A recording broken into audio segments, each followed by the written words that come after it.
जय हिंद दोस्तों, मेरे चैनल डिफेंस डिस्कशन में आप सभी का स्वागत है। दोस्तों, राजस्थान के जैसलमेर में जो बस में आग लगी, जो हादसा हुआ, उसमें 20 से ज़्यादा लोगों की मौत हो चुकी है। 15 के आसपास लोग घायल हैं।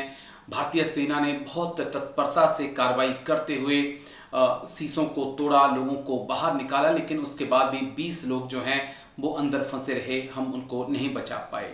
लेकिन इन 20 लोगों में एक फौजी का परिवार भी था जो दिवाली की छुट्टियां मनाने के लिए अपने घर जा रहा था।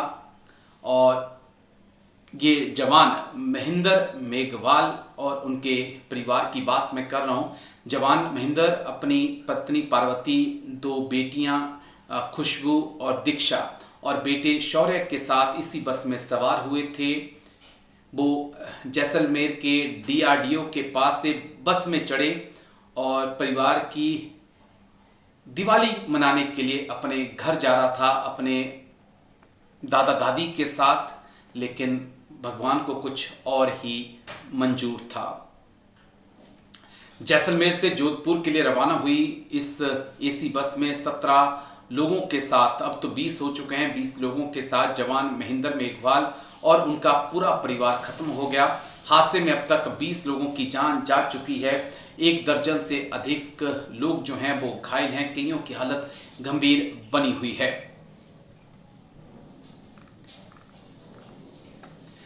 महेंद्र मेघवाल जो कि भारतीय सेना के जवान हैं और उनका परिवार जो है जोधपुर के बालेसर क्षेत्र का रहने वाला था। फिलहाल जैसलमेर के इंदिरा कॉलोनी में किराए के मकान में वो रहते थे। महेंद्र गोला बारूद डिपो में पोस्टर थे। हादसे में पूरे परिवार की मौत हो गई। उनके शवों की पहचान के लिए डीएनए सैंपलिंग की प्रक्रिया जो है वो शुरू की गई है। शवों की पहचान के लिए जोधपुर के महात्मा गांधी हॉस्पिटल और जैसलमेर के जौहर हॉस्पिटल में डीएनए सैंपलिंग की व्यवस्था की गई है। मंगलवार देर रात 19 शवों को जैसलमेर से जोधपुर लाया गया है और शव इतने बुरी तरह से जल चुके हैं कि उन्हें पहचानना मुश्किल है। लेकिन दुख की घड़ी में पूरा देश इन मृतक परिवारों के साथ खड़ा है। लेकिन बड़ा सवाल यही है दोस्तों कि इस बस के बारे में जो जानकारी मिल पाई वो यही मिल पाई कि ये नॉर्मल बस थी, उसे एसी में तब्दील किया गया। अब किसने इसे क्लियरेंस दिया, किसने क्लियरेंस दिया, इसकी छानबीन होनी चाहिए। और ये कोई पहला हादसा नहीं है दोस्तों। इस प्रकार की एसी बसों में कई हादसे पहले भी हो चुके हैं। कई लोगों को हम खो चुके हैं, लेकिन उसके बाद भी प्रशासन जागने के लिए तैयार नहीं है। आज और कल हम आवाज़ उठाएंगे, आप भी आवाज़ उठाएंगे, लेकिन परसों सब भूल जाएंगे और ये हादसे लगातार इसी प्रकार होते रहेंगे। तो इसलिए ज़रूरी है कि सरकार से सवाल पूछा जाए कि किसने क्लियरेंस दिया, और अगर क्लियरेंस दिया गया तो फिर ये हादसा हो कैसे गया।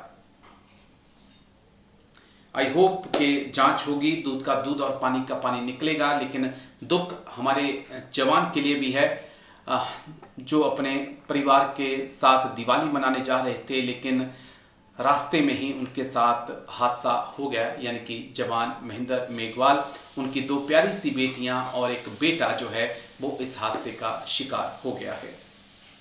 तो विनम्र श्रद्धांजलि इन पूरे परिवार को, 20 लोगों को। कहने के लिए शब्द नहीं है, क्योंकि